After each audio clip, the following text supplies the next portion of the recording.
Hey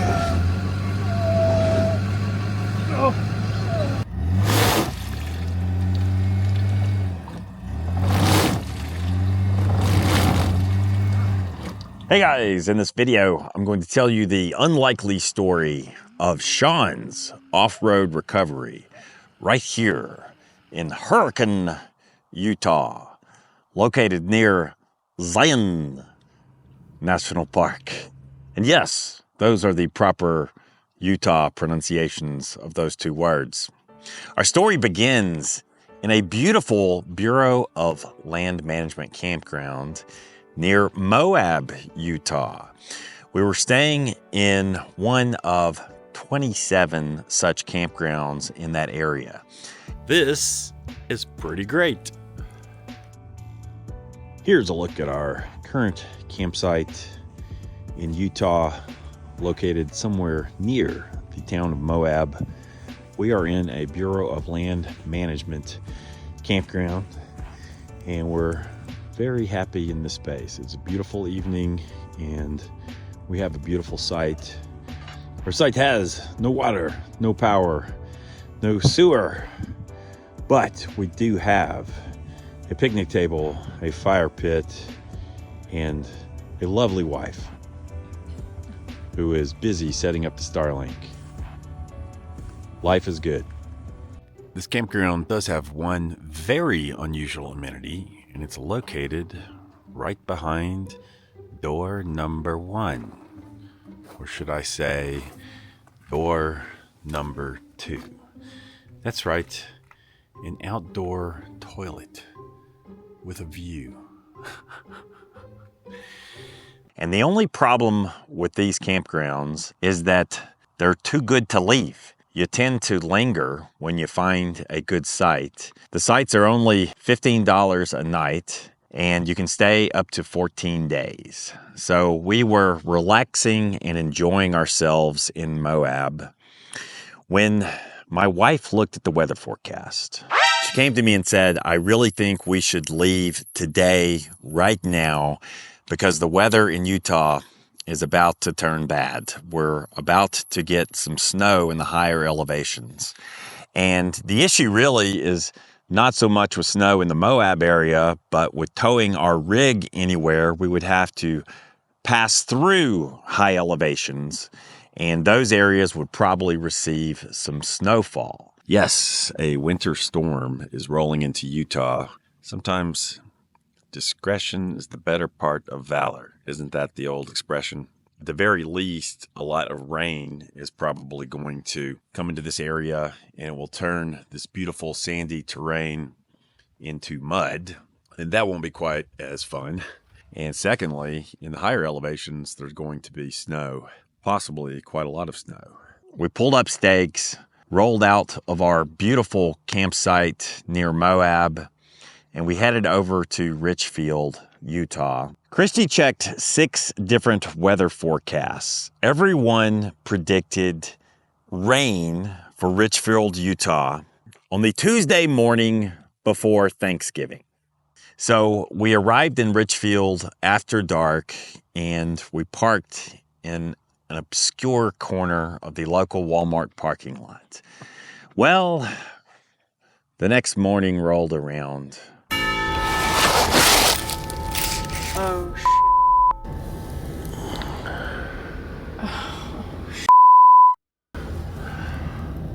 I mean, they're plowing the streets.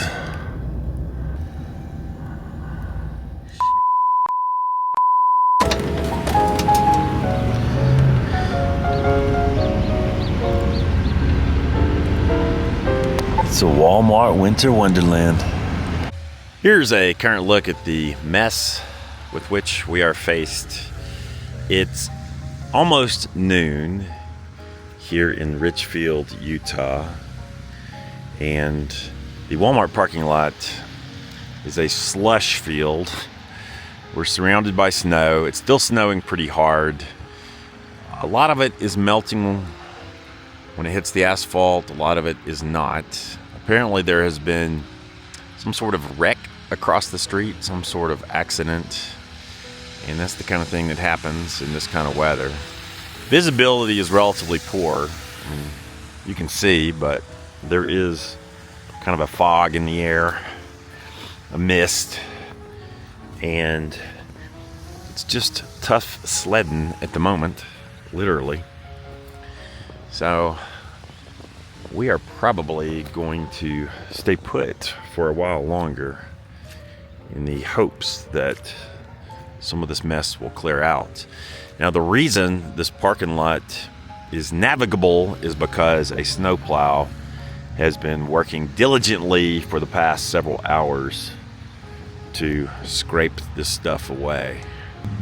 I am annoyed, maybe somewhat amused. When things go wrong, the adventure begins. And frankly, we could be in a worse situation. Last night, before stopping here, we totally fueled up our truck. Here's a question. Do you want tractor fuel, reefer fuel, or DEF? Reefer madness. We got gasoline for our generator. We were actually located right across the street from a Tractor Supply, and I believe they will sell propane there. So if we do happen to be stuck here for a day or so, at least we'll have supplies. And of course, we can always go inside Wally World and get anything else we might need. That's about all you can ask for. We're in a safe place with supplies and fuel, and we just got to ride out this unexpected winter storm. But it just kind of goes to show, when you get out there in the real world and travel around, you will be presented with some surprises. But it's the surprises that make life interesting, isn't it? When we posted about this online, many people told us never trust Utah weather forecasts. Always take them with a grain of salt. I don't know much, but I've learned over the years it's not really prudent to move from a safe position into an unsafe position. And so we decided to stay put in the Walmart parking lot as long as we felt necessary. I want to give a shout out to Walmart for being so accommodating to RV travelers. You know, traversing through snow is bad enough, but doing so when you're towing a big travel trailer, just not a good idea. Thankfully, the weather warmed up, and after spending more than 24 hours in this particular spot, we felt the roads were easily clear enough for us to tow on further south. Really, the issue was not only the snow in Richfield, but in order to tow further south, we would need to traverse some mountain passes. And so we were going to go from an elevation of around 5,000 feet up to an elevation of above 7,000 feet. And Christy was checking the highway forecast. The Utah Highway Patrol has a site that will show the conditions of the roads. And once the roads got the all clear, we towed on south.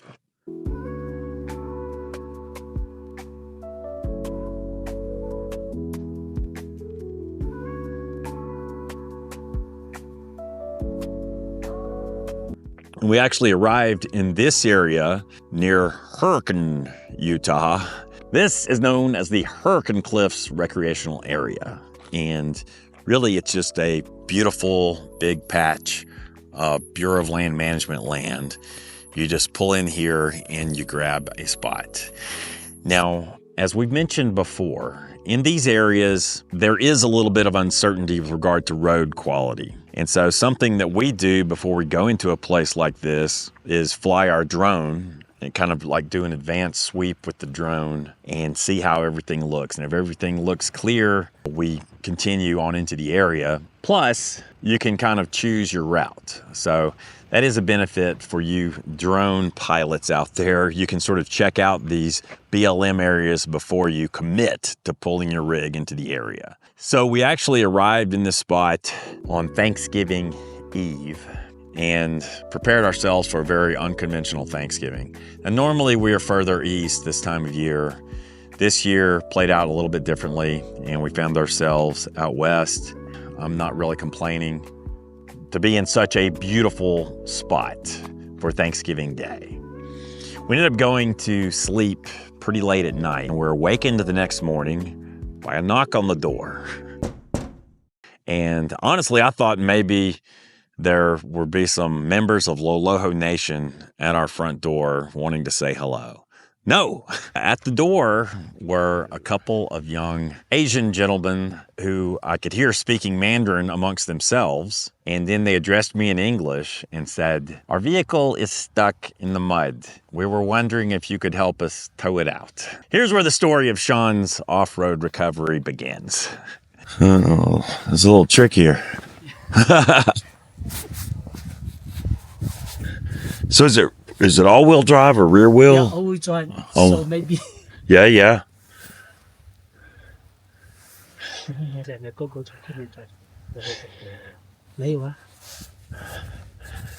I was gonna say, I think I have some traction boards.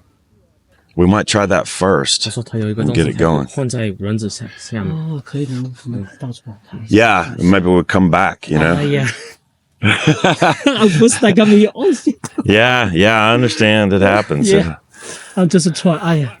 No worries. Let me see what I have, okay? Yeah, okay. Thank you so much. Okay, sure.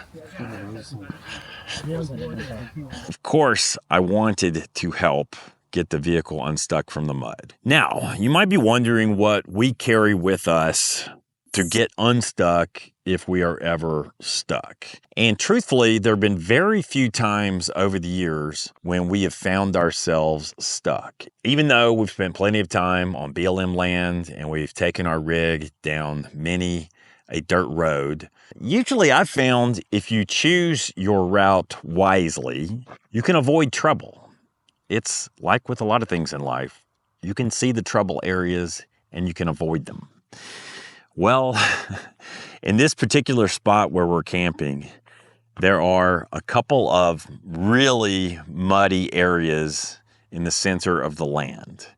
And lodged in one of those muddy rut areas was a 2023 Nissan Pathfinder, I believe, with four-wheel drive. And now I will mention something that many of you probably do not know. Old Seymour is a two-wheel drive vehicle. And I know this will come as a shock to many of you who live in snowy climates.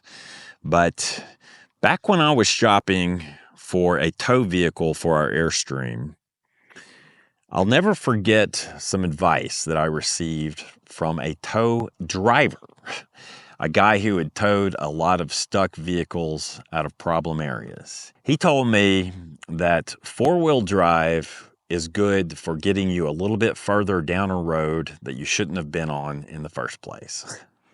Now, you can believe that or not believe it, but I think all of you out there with some experience know you need to be an effective pilot of your vehicle. If you're not careful where you drive, you will get stuck, whether it's two-wheel drive or four-wheel drive. And I've learned over the years how to pilot our truck and, knock on wood, generally not get it stuck. So what do we carry with us to get ourselves out of predicaments if we do get stuck? Oh yeah, suddenly I'm feeling kind of smart for bringing these. I carry some traction boards and some devices called truck claws. Now, the traction boards are just boards that you put underneath the tires. Ideally, you might have a shovel and you dig down beneath the tire. You really wedge the board in beneath the tire, and hopefully it will provide the traction necessary to get the vehicle unstuck. So we tried using our traction boards.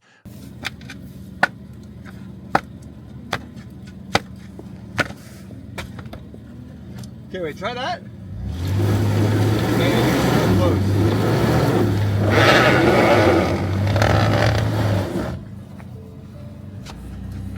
Okay. I don't think this is gonna go that well. Do you have a shovel, anyone? No. Didn't work. They couldn't grab traction on the boards. Now, with regards to truck claws, quite simply, are kind of a metal claw that is strapped onto the wheels of the truck. And if we ever found ourselves stuck in mud or sand, we could strap these truck claws on the rear wheels of our truck and it would get unstuck. We bought the truck claws probably a decade ago in quartzite. We have never needed to use them because we haven't been stuck, right? So, but I've always carried them just in case we needed them. Unfortunately, the wheel well clearance on this Pathfinder was not sufficient for the truck clause. So we had to go on to step 3. I mean, really the most obvious, best method to get this vehicle unstuck would be to use good old Seymour to tow the vehicle out. However, quite frankly, we did not have a tow strap that was sufficient to get the vehicle out. We just didn't carry one. You know, we used our truck this past summer to move a lot of furniture, and we had a bunch of bungee cords and straps. And of course, naturally, I left all that stuff at home sitting in the garage.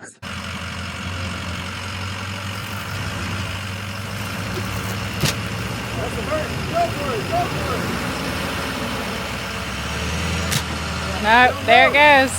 So we had to go around and ask if anybody around here had any straps, and a kind gentleman came over and volunteered some straps. And by the way, also assisting in this effort was Brendan of Blue Nose Bus, a very popular Instagram account. And Blue Nose Bus happened to be camping right here in the same area. So finally we had these good straps. We strapped Seymour to the vehicle.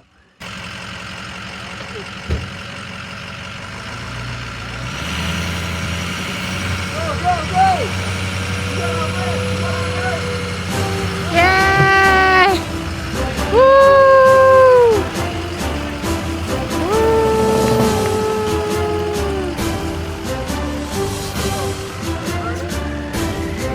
Woohoo!